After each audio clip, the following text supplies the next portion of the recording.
বাংলাদেশের পরিবহন ব্যবস্থা নিয়ে কথা বলতে গেলে আমাদের মাথায় সর্বপ্রথমে তিনটি নাম চলে আসে। সেগুলো হলো হানিফ, শ্যামলী, এনা। এর মধ্যে উল্লেখযোগ্যভাবে হানিফ এবং দ্বিতীয় পর্যায়ে শ্যামলী পরিবহন দেশের পরিবহন ব্যবস্থাতে উল্লেখযোগ্যভাবে প্রসার সৃষ্টি করে আছে। আচ্ছা, আপনারা কি জানেন শ্যামলী পরিবহন বর্তমানে দুইটি ব্যানারে চলতেছে বা তারা দুইভাবে ব্যবসা করতেছে? তাদের একটি ব্যানার হলো শ্যামলী এসপি পরিবহন, আরেকটা হলো শ্যামলী এনা ট্রাভেলস। আপনারা কি জানেন এই দুইটি ব্যানার বর্তমানে কারা পরিচালনা করতেছে? তো সবগুলো প্রশ্নের উত্তর আজকে আপনারা জেনে যাবেন এবং আপনারা জানতে পারবেন শ্যামলী পরিবহন কত সাল থেকে যাত্রা শুরু করেছিল এবং তাদের যাত্রার শুরুটা ছিল ঠিক কিভাবে। তো কথা আর বাড়াচ্ছি না, আজকের ভিডিওটা এখান থেকেই শুরু করতে যাচ্ছি। যারা যারা চ্যানেলে নতুন দর্শক আছেন অবশ্যই চ্যানেলটিকে সাবস্ক্রাইব করে দিবেন। তো চলুন শুরু করা যাক। শ্যামলী পরিবহন যাত্রা শুরু করেছিল 1988 সালে। পাবনা ঈশ্বরদী রুটে একটি বাস নিয়ে তখন পরিবহন সেবা শুরু করে এই কোম্পানিটি। রমেন্দ্রনাথ ঘোষ ওরফে নোয়া ঘোষ ও রমেশচন্দ্র ঘোষ নামে দুই ভাইয়ের উদ্যোগে পরিচালিত হচ্ছিল এই কোম্পানিটি। বছর চারেক আগে দুই ভাইয়ের মধ্যে ভাগাভাগি হয়ে যায় কোম্পানির মালিকানা। তারপর থেকে শ্যামলী পরিবহনের একই নামে দুটো আলাদা সেবা চালু হয়। খোঁজ নিয়ে জানা গেছে শ্যামলী পরিবহনের মূল ব্র্যান্ড নাম শ্যামলী অপরিবর্তিত রেখেই দুই ভাইয়ের মধ্যে ভাগাভাগি হয় এর মালিকানা। তবে এর পরিচালনা করছে দুই ভাইয়ের নেতৃত্বাধীন আলাদা কোম্পানি।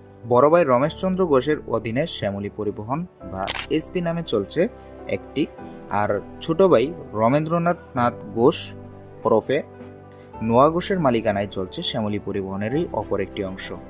তবে এই অংশের ব্র্যান্ডের সঙ্গে লেখা হচ্ছে এনা ট্রাভেলস এই পরিচয়টি।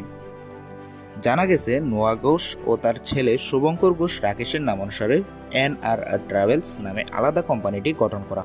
এই কোম্পানিটি শ্যামলী পরিবহনের একাংশ হিসেবে পরিচালনা করছে। সরেজমিনে ঘুরে দেখা গেছে সায়দাবাদ, গাবতলী, শ্যামলী, ফকিরাপুল, পান্থপথ সহ প্রায় সব বাস স্ট্যান্ডে দুই অংশের আলাদা কাউন্টার রয়েছে।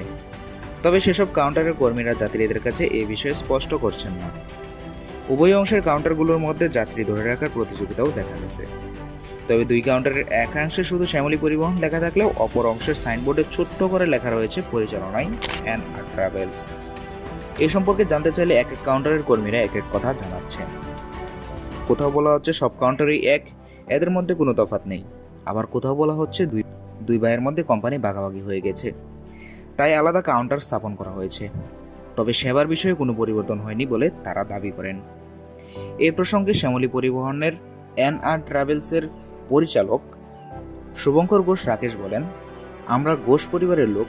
দাদা অবিনাশ চন্দ্র ঘোষ দুধছানা প্রস্তুত ও বিপণনের কাজ করতেন।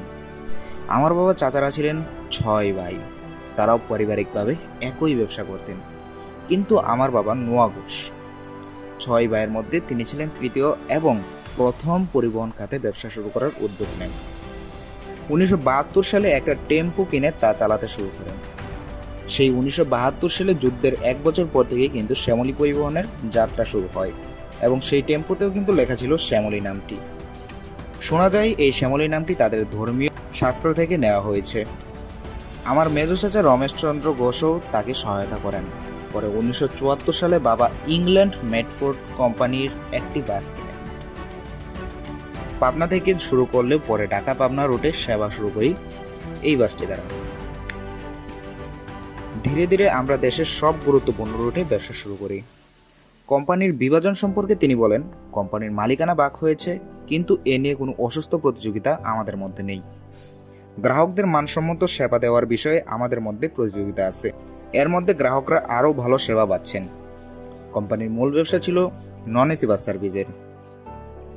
এনা ট্রাভেলস থেকে পরিচালনা শুরু করার পরেই আমরা এসি বাস যুক্ত করেছি আমাদের সেবায়। কোরিয়ান হুন্দাই, সুইডেনের স্কেনিয়া, জাপানের নতুন প্রযুক্তির হিনো আর&এন ব্র্যান্ডের বেশ কিছু বাস এসেছে আমাদের সেবায়।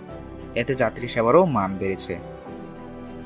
উল্লেখ্য যে পরিবহন খাতে শীর্ষস্থানীয় কোম্পানিটি 3 দশকেরও বেশি সময় ধরে চলেছে দেশের বিভিন্ন রুটে।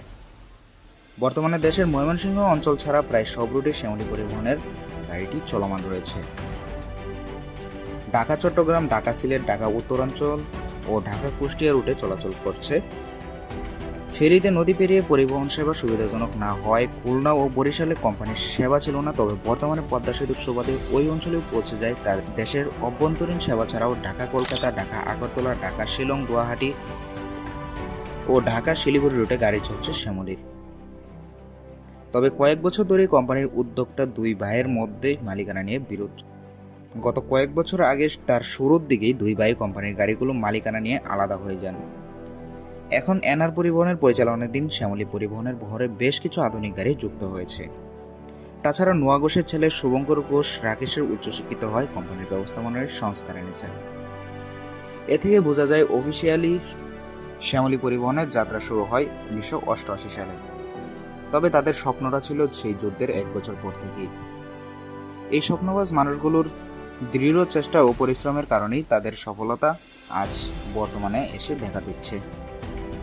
তো মূলত এই ছিল আজকের এই ভিডিওটা।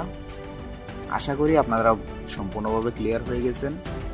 তারপরও যাদের মনে টুকটাক প্রশ্ন রয়েছে যে শ্যামলী এনআর ট্রাভেলস এবং শ্যামলী এসপি সেকশন দুইটা কি একই মালিকাধীন কিনা, তাদের জন্য স্পষ্টভাবে আমি বলে দিতে যাচ্ছি তারা দুইজন আপন ভাই এবং তারা আপন দুই ভাই বর্তমানে দুইটি আলাদাভাবে দুইটি প্রতিষ্ঠান পরিচালনা করছেন।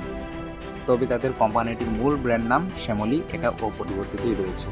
বলতে পারেন শ্যামলী পরিবহন যদি বলা হয় তাহলে পুরো দুইটা ব্যানারই একসঙ্গে বলা হচ্ছে।